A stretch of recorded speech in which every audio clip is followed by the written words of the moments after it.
እና ቢኒ ልጃቸውን ክርስትና አስነስተዋል። በጉጉት ሲጠበቅና ጊዜው ሲደርስ እየተባለ ረዥም ቀጠሮ ሲሰጠው የነበረው ነገር እንግዲህ ትናንትና ተጠናቋል ማለት ነው።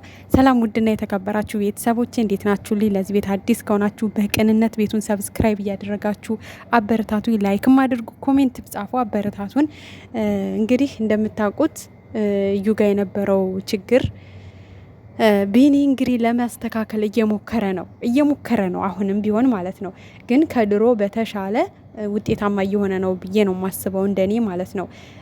በእርግጥ የተያዘባትን ፋይል ባናቅም ከባድ ፋይል ግን ቢኒ ጋር እንዳለ ያ ፋይል ደግሞ ለህይወቷ በጣም ከባድ እንደሆነ አስጊ እንደሆነ ለሷ የሆነ ወደ ሚዲያ ከወጣ የሷን ህይወት የሚያበላሽ የሚሆን ወደ ሚዲያ ደግሞ ካልወጣ ለህይወቷ ጠቃሚ እንደሆነ አይነት ነገር ነው እንግዲህ በቀደም መግቢያ ላይ ስታወራ የነበረው። በውሸት እንደሆነ ሁላችንም ተረድተናል። የመጣችበት መንገድ ረዥም ወራቶችን የተጓዘችበት ነገር የውሸት እንደሆነ 100% እናውቃለን። ምክንያቱም እውነት አንዴ ካወራችሁ በቂ ነው። እውነት ያለው ሰው አንዴ ያወራል፣ አንዴ ይተገብራል፣ አለቀ። ያን ነገር ደግሞ እሷ ማድረግ አልቻለችም። ምክንያቱም እውነት ስለሌላት ውሸትን እየደጋገመች አንድ አይነት ቃላት እየደጋገመች በመናገር ተመልካችን ራሱ እጅ እንዲለው አድርጋ ነበረ። ያ ውሸት ነው። ምክንያቱም ሁሌ የሆነ ነገሮችን ላይ እየደጋገመች ተመልካችን ማዛግ፣ ልጆቹን መረበሽ ምናምን ነበረ የእሷ አላማና እቅድ ማለት ነው። በዛም ምክንያት ልጆቹን የለያየች ነበር የመሰላት። ከዛ ሁለቱ ሲለያዩ እሷ አብራ ለመሆን እና ከሱ ጋር ለመቀጠል ነበር አላማዋ። ያው አብዛኛው ሰው በነገራችን ላይ አላማዋን በደንብ ስለነቃበት ምንም ቦታ አይሰጣትም።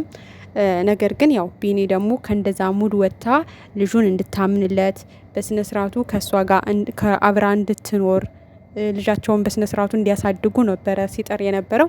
እንግዲህ በተወሰነ መልኩ በጸባይ በፍቅር ለምኗት ስላልተሳካለት እንግዲህ መያዝ ባለበት መንገድ መያዝን መርጧል ማለት ነው። እኛ ስለ ሁለቱ በነገራችን ላይ ቢኒ ለፍቷል፣ ደክሟል። ስለተሳካለት ደስ ብሎናል ማለት መጨረሻውን ያሳምርለት።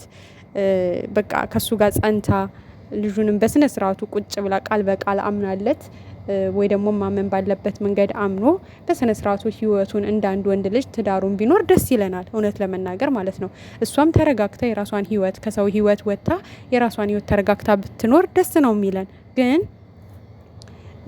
በቃ ማለት ከልጆቹ ህይወት ስለወጡ እኛ ደስ ብሎናል። ይሄ ምንም ጥያቄ የለውም። ዋናው የኛ አላማ ከልጆቹ ህይወት መውጣቷ ነው። ያ ነው የኛ ችግር።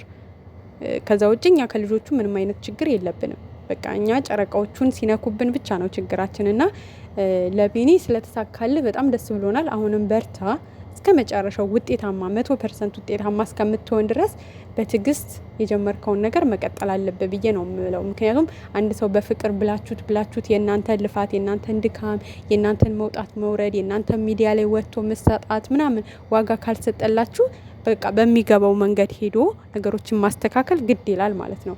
እና ያው እሷ አሁንም እንደምታዋት በእርግጥ ትናንትና አንድ አይነት ልብስ ለብሰው ምናምን ነበረ። እሷም ቤተክርስቲያን ነበረች፣ እሱም ያው በሴቶች መግቢያ መግባት አይቻልም መሰለኝ አላቅም፣ ብቻ ውጭ ላይ ነበር ብቻውን። ያው እንግዲህ አስጠርቶ ለማናገር ለማውራት ሞክሯል። ከልጃችንም ጋር ፎቶ እንነሳ፣ ቤት የሚጀ ጸበል ቀምሳለው አይነት ነገር ነው ሲላት የነበር። እሷ ግን ቤት እንዲሄድ ፍቃደኛ አይደለችም። በቃ ያው ከቤት ከሄድን በኋላ ምናምን ነገር ወተን ራት ጋብዝሻለሁ ምናምን ሲላት ነበረ። በእርግጥ የዛን ፕሮግራም ካዘጋጀች እንግዳ ሊኖርባት ይችላል። የዛን ቀን ግዴታ አይደለም። ግን እዩ የውሸት እያስመሰለች ነው። የያዘባት ዶክሜንት በጣም አንገብጋቢና አስፈላጊ ስለሆነ እንጂ ለሷ እያስመሰለች ነው አብረው ያለችው። እንደምታዋት ፈገግ በይ በቃ እንደዛ ካልሆነን ያወጣዋለውም ሁላ እያላት ነበረና ብቻ ዙሮ ቢኒዬ ስለያስክልን እኛ ደስ ብሎናል። ሌላው የራሳችሁ ውሳኔ ነው። ማስተካከል ባለባት መንገድ ብታስተካክል ማለት ምንም አያንሰውም። በነገራችን ላይ ቢኒ ከቁመት ቁመን በቃ ቆንጆ ልጅ ነው። ምን አንሷት እንደሆነ ምን አታ እንደሆነ ከሱ ወደ ብሩኬ ላይ ትኩረቷን ያደረገች አላቅም። የምር ያን ማለት ምንም የሚጎለው ልጅ አይደለም። እውነት ለመናገር በቃ የሚያንስሽ ሰው አይደለም ቢበዛብሽ እንጂ ምንም ለምን እንደሆነ አላውቅም። እና አንዳንዴ አፍቃሪና ተፈቃሪ አይገናኝም የሚባለው ነገር ደርሶብሽ ካልሆነ በስተቀር ልጁ ምንም ላንቺ የሚያንሰው ምንም ነገር የለውም፣ እውነት ለመናገር ማለት ነው። ምንም በቃ በቂሽ ነው፣ ከበቂሽም በላይ ነው ማለት ነው። ስለዚህ ወደሚወድሽ ሰው ብትመለሽ ሙሉ ለሙሉ ደግነቱ እግዚአብሔር ይመስገን። በቃ የእነሱን ስም እንዳትጠሪ አድርጎሻል። እና እኛ የኛ ፖይንት በቃ በ4 ነጥብ ከነሱ ህይወት እንድትወጣልን ብቻ ነው። ሌላ ምንም አንፈልግም። አሁንም ቢሆን ለቤኒ ጥሩ ምኞታችን እንመኛለን። ነገሮች ተስተካክለውለት የምር በቃ ደስተኛ ሆኖ እንዲኖር።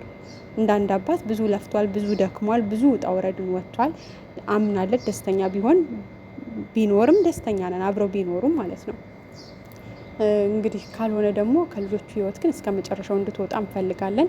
ለማንኛውም ቢኒ አሁንም መልእክቴን ማስተላለፍ የምፈልገው ነገር ቢኖር ተስፋ ሳትቆርጥ እስከ መጨረሻው በትክክል ልጅህን እንድታምንልህና አብረህ እንድታሳድግ ልጅህን በቃ መቀጠል ነው ያለብህ። ተስፋ መቁረጥ የሚባል ነገር